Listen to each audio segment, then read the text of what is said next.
Okay. Well, so Mr. Cleveland could not make it tonight, so instead he has sent his daughter, a student here at Jeff. Her name is Autumn Cleveland, and I think that she's gonna have a great story, and you're gonna love it. And Sienna's gonna read her bio for you, and then she's gonna come up and give her speech. So please enjoy. Alrighty. Autumn speaks to adolescents about her experience as an entrepreneur, as well as her journey transforming from being a victim of bullying and body shaming to a professional athlete, reaching her goals and finding happiness and self-empowerment. She has also created a motivational documentary to share her story with bodybuilding toward her goal of becoming an IFBB pro athlete, and hopes to inspire others to achieve their goals in life. In all forms of goals, relationships, and businesses, Autumn stands for high integrity and continual personal growth, translatable across all walks of life and desires. We are all presented with challenges and obstacles, and we must make great sacrifice. Autumn's philosophies promote overcoming adversities with the power of the proper mindset and attitude to apply to our actions. She aims to be a relatable and credible source to inspire and inform others to find self-empowerment so that they can reach their highest life achievements and happiness. So will you guys please join me in welcoming a family friend of ours, Autumn Cleveland.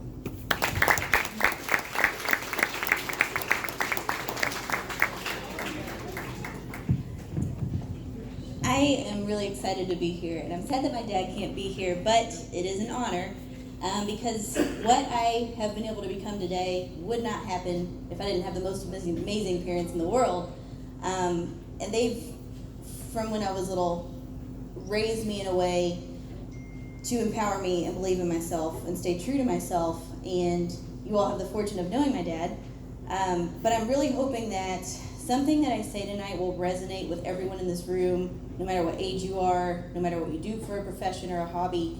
I've obviously chosen bodybuilding, which takes a lot of physical demand, but within that I've learned a lot of life lessons, and I've realized that it's more of a mental and emotional process than I ever could have imagined. But the things that I've learned, I'm hoping will translate over into you all to where even if you don't absorb something that I say today, I hope that even 5 years from now, 10 years from now, it's something that you remember, and that I get to be someone who empowers you right now at some time in your life.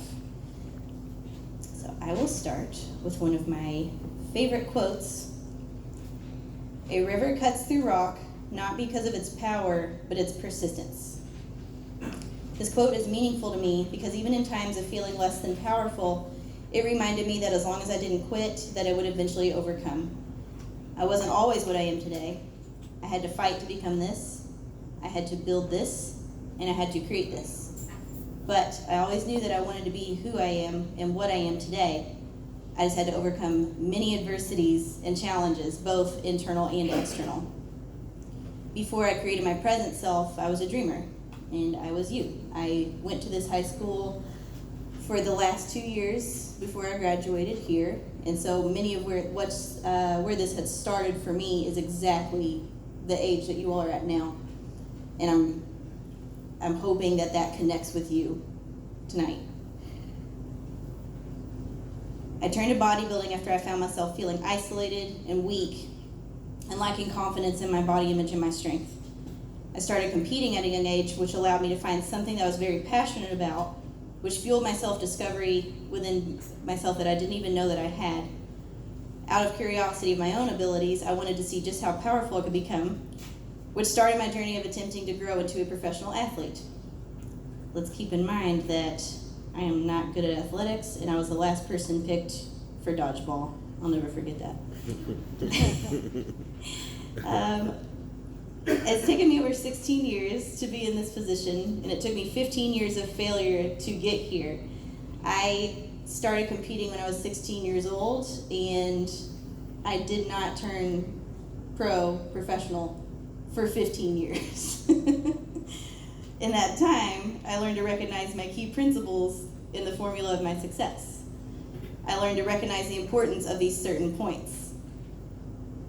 The first point is to recognize what you want. And as children, we are constantly encouraged to explore our imaginations and told that we can be anything that we want to be. But as we grow into adults, that encouragement can get lost and our vision can become very blurry. Creating a clear vision of exactly what we want to become and what we want to attain and obtain, and the picture of what our perfect dream life would be, is a crucial part of this success. We can aim for what we want to without a perfectly clear and crisp vision of that and constantly keeping it in focus.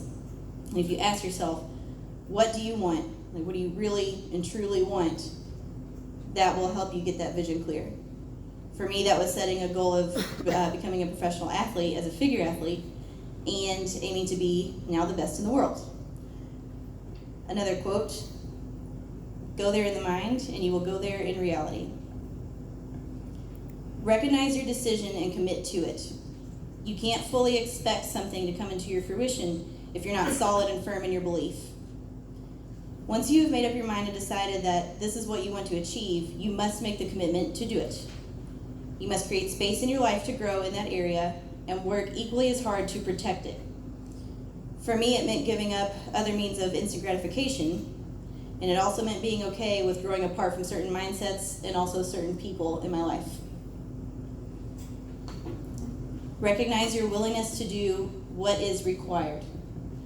Sometimes we aren't ready on all levels to do what is required to meet our goals and dreams, but at some point must be a breakthrough within ourselves to come to our moment of truth. Are we absolutely willing to do whatever it takes? This one is a challenge within itself. This is the part where things start to get truly and utterly uncomfortable. At first we may break down and think, I can't do this, or I don't want to do this, and we may stay comfortable for a while. But at some point, we will realize that it will be more devastating to ourselves to give up and quit on our dream than it is to be comfortable with what is familiar. And at that point, we realize that we can no longer stay in the mediocre complacency of comfort that is safe. At that point, we must recognize that we have to be willing to break down so that we can break through. Ask yourself, how bad do you want it? This is another one of my favorite quotes. When you want to succeed as badly as you want to breathe, then you will become successful. Eric Thomas. Recognize yourself. To become something, not only do we need to envision who we want to be, but we also have to get very honest about who we are. As humans, we have the power and choice to change. We can grow into our best version of ourselves, our highest forms of ourselves, but we must also objectively recognize our current self before we can change. It's a form of measurement necessary to go to the next point.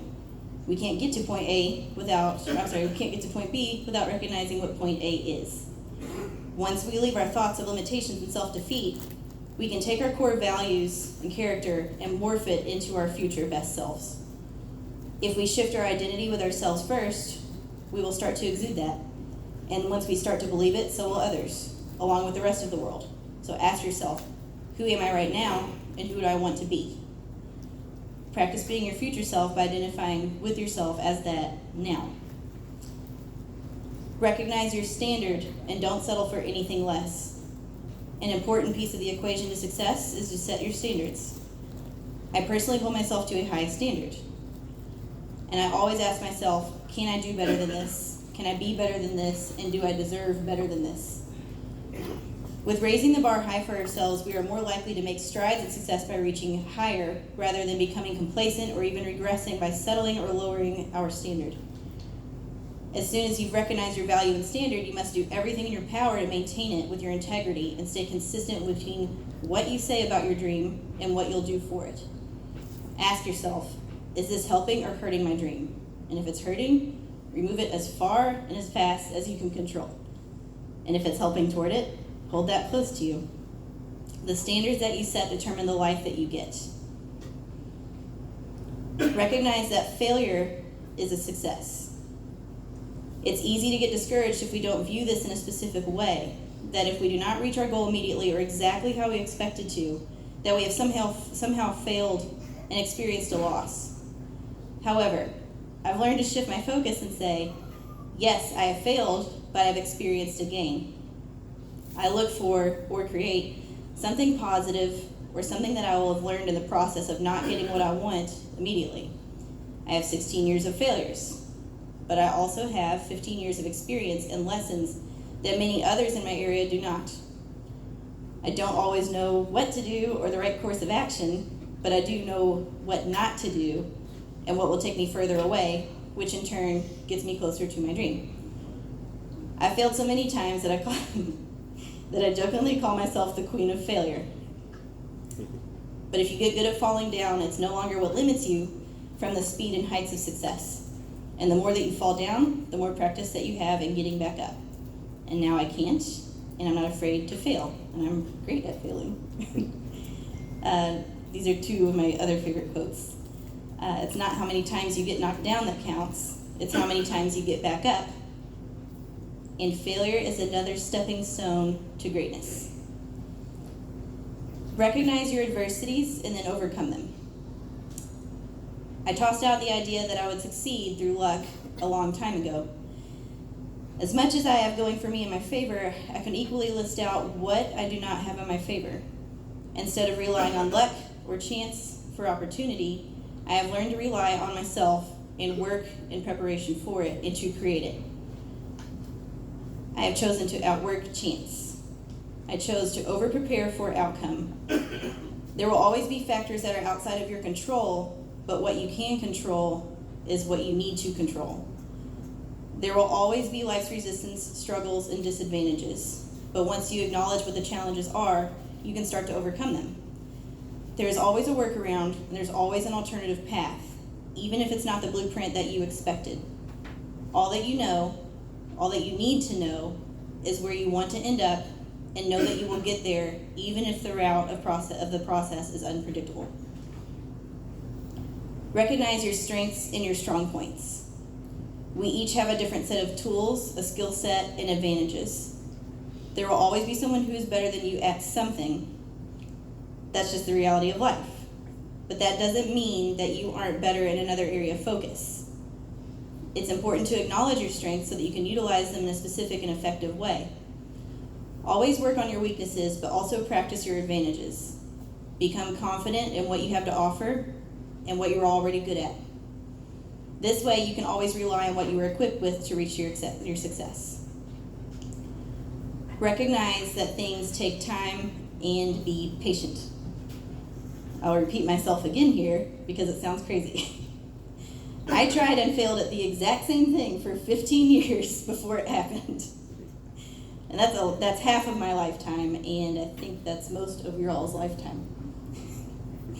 15 years is a long time to doubt and question.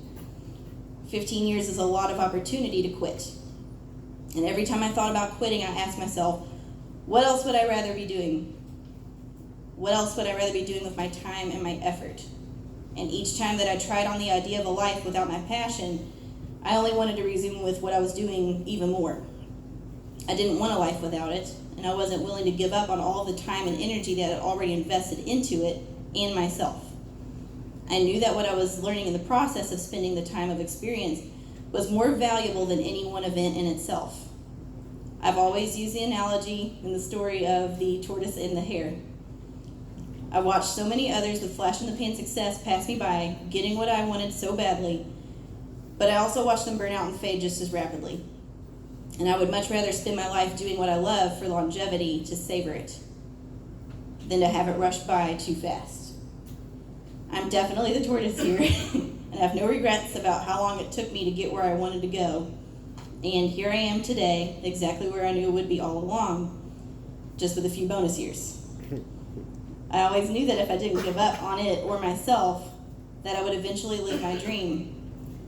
Be patient and allow yourself the time that you deserve to enjoy the process of all of your hard work. Never give up on a dream because of the time that it takes. The time will pass anyway. It takes years of practice to become an overnight success. I'm not the best. I just never gave up and I never quit trying. Every time that I get knocked down, I get right back up again. And after 16 years of failure and mistakes, I'm now successful with the tools of life experience. A river cuts through rock, not because of its power, but its persistence. Even if you don't feel powerful now, be tenacious and persistent until you can't be denied.